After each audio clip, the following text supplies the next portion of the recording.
a young Venetian named Marco Polo returns home from faraway China. In his bags, silk, spices, and strange tales of lands no European has ever set foot in.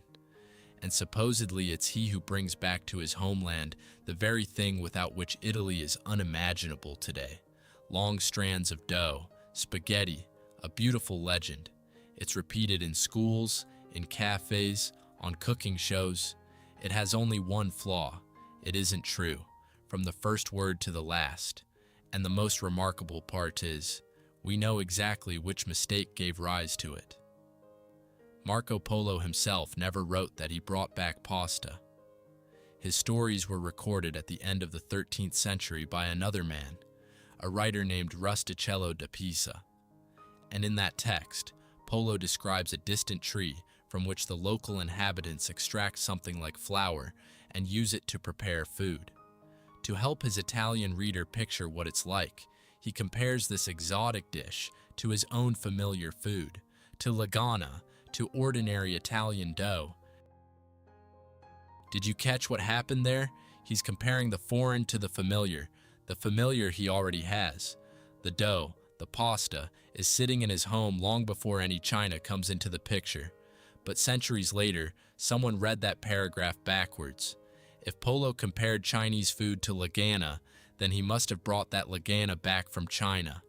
One line from a medieval book, read in reverse, and a myth was born that lived for hundreds of years and has reached us today. Let's keep one simple thing in mind. Marco Polo returned to Venice in 1295, and by that point, pasta had long been living in Italy. He didn't bring it. It was waiting for him. So where did it come from then? And this is where the story turns truly ancient, far more ancient than you'd think. Let's pull our gaze away from Venice and travel to the warm shores of the Mediterranean, 2,000 years back, to a place where the name Marco Polo wouldn't be heard for ages yet. A Greek physician named Galen lives in the 2nd century. He treats people, writes about food, about what's good for the body, and among other things he describes a simple dish, yttrion. These are thin sheets and strips made from just two things, flour and water. Flour and water. Remember that combination? It's going to follow us the whole way. Let's keep going. The ancient writings of Jewish sages, the so-called Jerusalem Talmud, mention yttrium, boiled dough. And this isn't fiction, isn't some rarity. Such dough was ordinary, everyday food in Palestine under Roman rule. In the 3rd, 4th, and 5th centuries, people boiled dough and ate it every day, the way we eat bread. And now, the most touching witness of all. The Roman poet Horace, a lively and witty man, writes about himself roughly 35 years before our era. Not about wars, not about gods, about how he, weary, comes home. And at home, a humble bowl is waiting for him. In it, leeks, a little chickpea, and laganum. Inner thin sheets of dough. This is one of the earliest mentions of dough-based food in all of literature. And look how warm it is. No emperor's feast, no luxury. An ordinary man walking home to a simple plate. From the very beginning, dough wasn't food for the rich. It was food for everyone. What emerges is a striking picture. Strands and sheets of boiled dough lived along the shores of the Mediterranean 2,000 years before a single Venetian merchant was ever born. Greeks, Romans, inhabitants of ancient Palestine, all of them already knew food made from flour and water. No China, no Marco Polo. It was all right here, under the southern sun, long before any of the legends. You'd think that's the answer. Mystery solved. Pasta is ancient, Mediterranean, 2,000 years old, case closed. But don't celebrate just yet, because here comes a second twist, and it matters more than the first. That ancient food isn't yet the pasta the whole world fell in love with. Lagana and yttrion were thin sheets of dough. They were baked or eaten right away, fresh. The word lagana, by the way, would later give birth to a word everyone knows, lasagna. But a baked sheet of dough and dried spaghetti are two very different things. So what's the difference? It comes down to a single word: storage. Fresh dough doesn't live long. Made today, eaten today. By tomorrow, it's not the same. You can't put it in a sack, can't take it with you on a long journey, can't send it across the sea on a ship. But real pasta, the kind that conquered the planet, knows how to wait. It can be dried and stored for weeks, for months. It can be carried thousands of kilometers and cooked in places where no one has ever heard of it. This skill, drying dough for storage and travel, is the central invention in our whole story, not the dough itself. People made dough everywhere, specifically the drying, turning a perishable food into one that lives almost forever. And that's exactly what Rome did not invent. The Romans had dishes that resembled pasta. They had sheets, they had strips, they had bowls of dough. But dried pasta, the travel-ready, indestructible kind, made for long storage, that wasn't their invention. Not in the Colosseum, not in Roman kitchens. So our story has a missing link. The dough is ancient, but the great secret of drying was born separately, later, and somewhere else. Where? Among which people? Who first thought to turn fragile food made of flour and water into a product that could survive the desert, a sea voyage, and months of storage? The answer will surprise many, because the people who gave the world real pasta didn't speak Italian at all. And they brought it to Europe not with love, but with weapons in hand, through the conquest of an entire island. To understand who gave the world real pasta, you have to leave Europe, completely. Travel east, to the world of Arab cities, where scholars, physicians, and lexicographers live. People who love order in their words, no less than in their affairs. The 9th century is underway. In this world lives a man named Isho Bar Ali, a physician and master of languages. He's compiling a dictionary, explaining the meanings of words. And among other things, he writes down what Itria is. Remember that word? It stretches back to us from the deepest antiquity, from the Greek Itrian. But now it has a new, precise meaning. Bar Ali writes that Itria is strands made from durum wheat semolina, which are dried before being cooked. Let's pause on that phrase. Everything is hidden inside it. Dried before being cooked. There it is. The very missing link we were searching for in the previous section. Not fresh dough that has to be eaten today, but specifically dried strands, made to be stored, for the road. For long journeys across the desert, where food has to last for weeks and not spoil under the blazing sun. This is one of the earliest clear descriptions of true dried pasta in all of human history. And it was made by an Arab physician in the 9th century, not an Italian, not a Venetian, and certainly not Marco Polo, who wouldn't be born for another 350 years.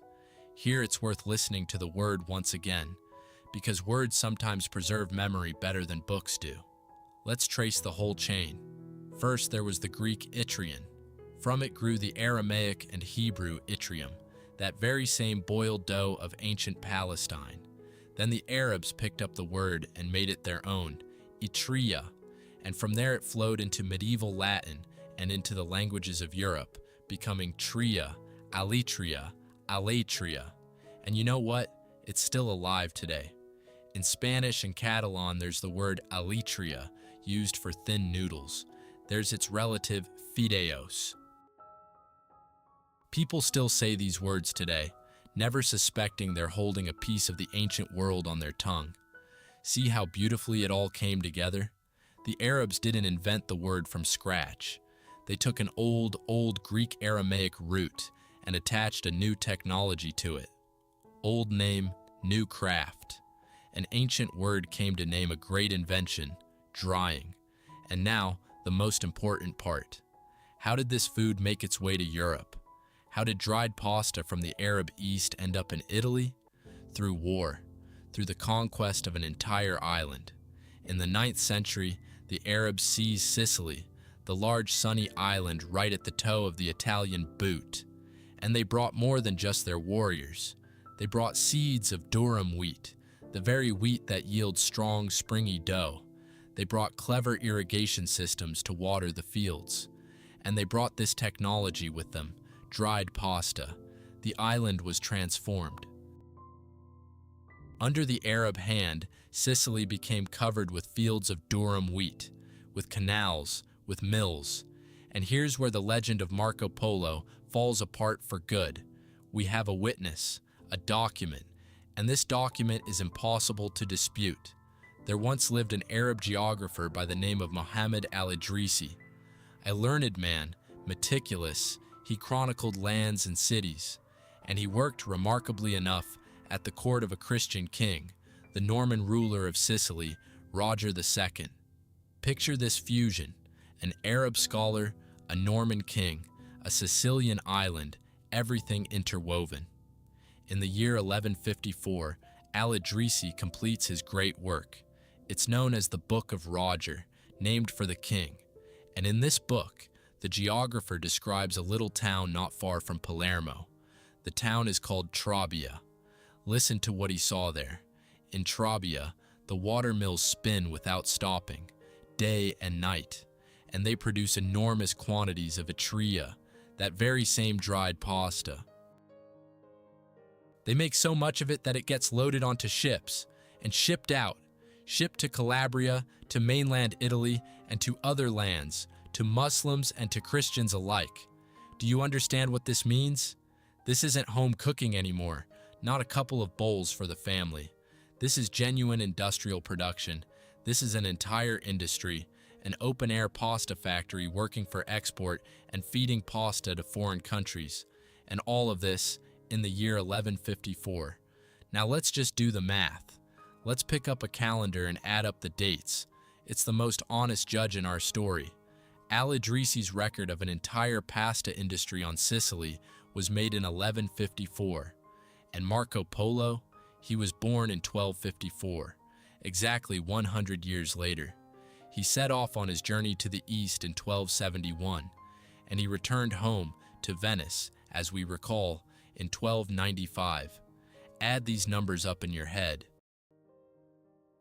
When the Sicilian mills were already tirelessly grinding flour, and ships were already carrying dried pasta across the sea, Marco Polo hadn't yet been born. He didn't exist. Not him, not his father on that voyage, not even his grandfather at a suitable age. The written record of pasta is older than Polo by nearly a century and a half. Pasta didn't arrive with him. It was already being loaded onto ships at a time when no one could have so much as imagined Polo. The legend collapses not from argument, but from simple arithmetic. The dates don't lie. And you know, the most touching part is that traces of that Arab island are alive to this day. They're not in museums, they're on plates. In southern Italy, in the region of Puglia, even today people prepare a dish called Sicily ytria. It's chickpeas with pasta, simple, homey, peasant food. And in its very name lies the word tria, that very same Arabic ytria. People eat this dish, call it by a familiar name, and don't even suspect they're pronouncing an ancient Arabic word that came down to them across 1,000 years and an entire conquest. So that's how it all came together. Dough made from flour and water, ancient, Mediterranean, and the great secret of drying, which turned it into real pasta, Arab.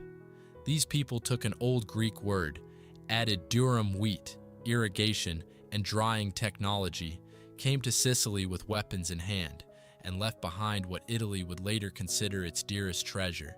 But they don't consider it their own just yet. Pasta at this stage is Sicilian, portside, mercantile. There's no Naples yet with its crowds, no famous streets catching the sea wind for drying. There's no red tomato sauce. Tomatoes don't even exist in Europe yet. And there's no book that will one day declare pasta the heart of an entire nation.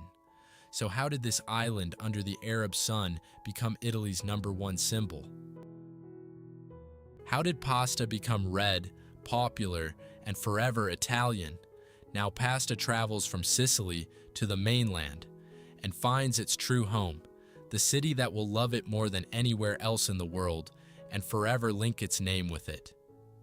Naples. It's the middle of the 17th century. The Kingdom of Naples lives under Spanish rule, and dreadful times are setting in. A brutal famine descends on the city. There's no meat. Bread becomes so expensive that an ordinary person can't afford it.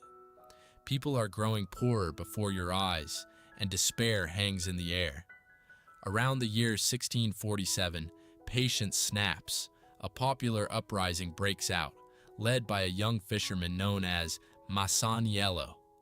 The city seethes, boils, starves, and in this calamity, people find their salvation. Cheap, filling, dependable pasta.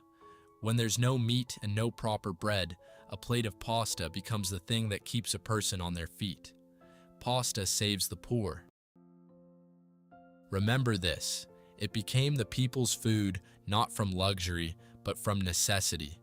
It was loved not by the wealthy at their feasts, but by ordinary people who had nothing else to eat. But for pasta to feed an entire city, love alone wasn't enough. A breakthrough was needed, a technical leap that would make it cheap and accessible to everyone. And it happens. The dough-kneading trough appears. They call it the gramola. The screw press appears, the torcio. A device appears that forces dough through openings and produces finished long strands, what we today would call an extruder. Before, pasta was pulled by hand, slowly, little by little. Now it can be made in large quantities and quickly, very large quantities. But one last task remains, drying. The very thing all of this was started for, going back to the time of the Arabs. And to dry pasta, you need two things, wind and sun. And you need a special place where there's plenty of both. Such a place was found. Two small towns at the foot of the Lattari Mountains, not far from Naples, Gragnano and Torre Annunziata. There, the sea breeze and the sun come together as if expressly for one task, to cure dough. The air there is dry and steady. The wind blows in from the sea. The sun shines generously. And here's what amazes me. In Gragnano, people became so devoted to their craft that they began rebuilding the town itself around it. The streets were laid out to catch the sea wind and the sunlight. An entire town built its streets for the sake of drying pasta. Long strands of pasta hung right out in the open air, in the sun, and the whole town turned into one enormous drying room. In the year 1845, Gragnano's achievements are officially recognized. King Ferdinand II of the Bourbon dynasty grants the town an honorary title, City of Pasta. Think about it, not a city of temples, not a city of fortresses, a city of pasta. That's how pasta became a source of pride. And how did the Neapolitans themselves eat it? Here, a real street spectacle begins. Long pasta was picked up bare-handed, the head tilted back, and the strands lowered into the mouth from above.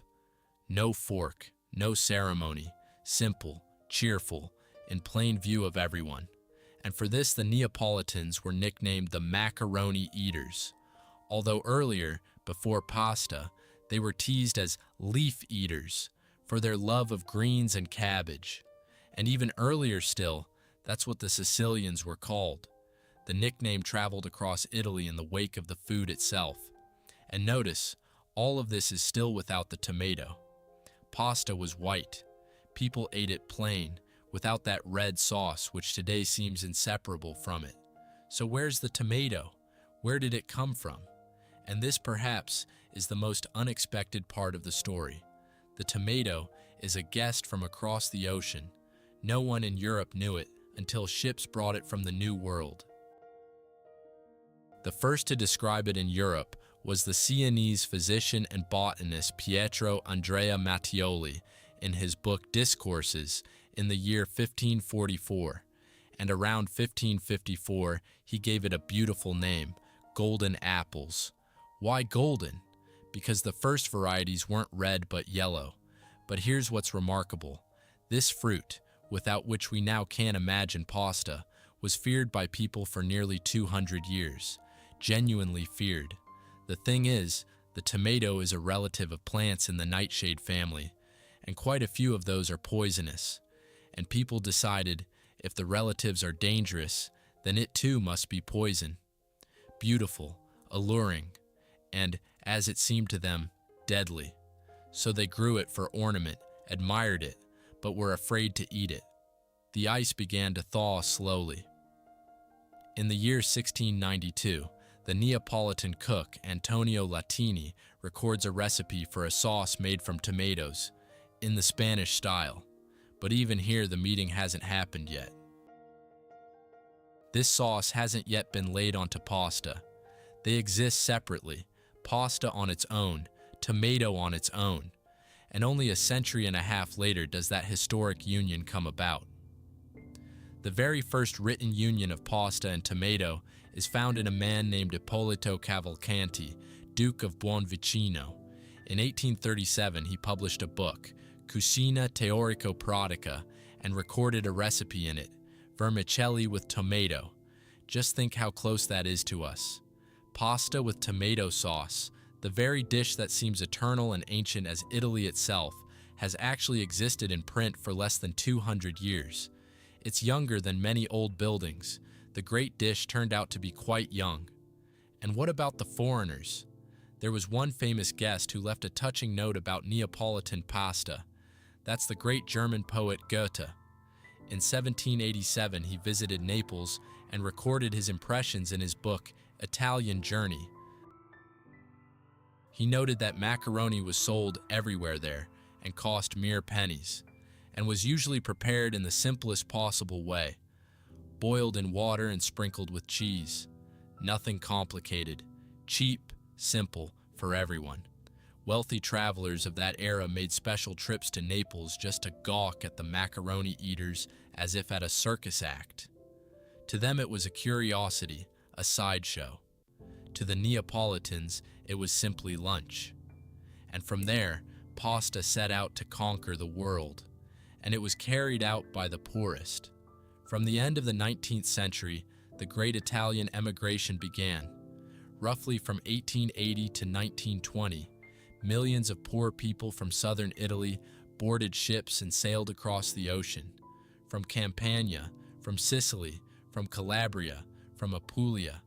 They were leaving poverty in search of a better life, and they took with them what was dearest to them. Pasta. Exports boomed. Pasta from Gragnano and Torre Annunziata spread around the world, and in 1913, exports reached their peak, about 709,000 quintals, mainly to the United States. The name Gragnano became so famous across the ocean that dishonest American firms began forging the labels and writing pasta from Gragnano on someone else's product. Counterfeiting a famous brand, that's the kind of fame reached by a little town whose streets caught the sea breeze. And across the ocean, something else was born that many consider quintessentially Italian: spaghetti and meatballs. In reality, this dish was invented by Italians already in America, in their new, well-fed life, where meat had finally become affordable. Back home, in hungry Italy, such a thing was scarcely known. And here's the final touch. What ultimately made pasta the symbol of an entire nation, not trade and not emigration, a book. Italy united into a single state only in 1861. Before that, it was a patchwork quilt of different lands, each with its own cuisine. And 30 years later, in 1891, a man named Pellegrino Artusi published a book, Science in the Kitchen and the Art of Eating Well. For the first time, he gathered under one cover recipes from every corner of the country. He seemed to stitch together a single Italian cuisine from scattered local kitchens. And pasta took one of the places of honor, one of the central places within it. So it turns out that pasta became truly Italian, largely thanks to a book that took different local traditions and declared them one common heritage of the people. And now, at the very end, we can say the main thing. Pasta is Italian in exactly the same way English is English. The English language took shape and rose to fame in England, but it itself is assembled from a multitude of foreign roots: Latin, French, Germanic, Scandinavian. So it is with pasta. It was assembled, polished, and made famous in Italy, but its roots are scattered throughout the ancient world. Let's walk through the whole chain once more. First came the Greco-Roman and Near Eastern Lagana and Itrian, an ancient dough of flour and water. Then came the Arab Etruria and the great invention of drying. Then came industrial Sicily under the Normans and Arabs with its tireless mills. Then came Neapolitan mechanization, the windswept streets of Gragnano and Torre Annunziata. Then came the tomato, which sailed in from across the ocean. Then came the Italian emigrants, who carried pasta across the entire planet. And finally, Artusi's book, which turned all of this into a national cuisine. No one invented pasta single-handedly. It was built over thousands of years. 3 continents and dozens of different cultures worked on it, passing to one another a word, a grain, a technology, a recipe. A Greek gave it its name, an Arab gave it drying, a Sicilian gave it the factory, a Neapolitan gave it the machine, a Native American from across the ocean gave it the tomato, and an Italian gathered it all together and told the world, "This is ours." And perhaps that's the chief Italian talent, not to invent from scratch, but to take the best from the whole world and make it forever your own. So much so that the more than 300 forms of pasta now seem just as eternally Italian as the sun over Naples.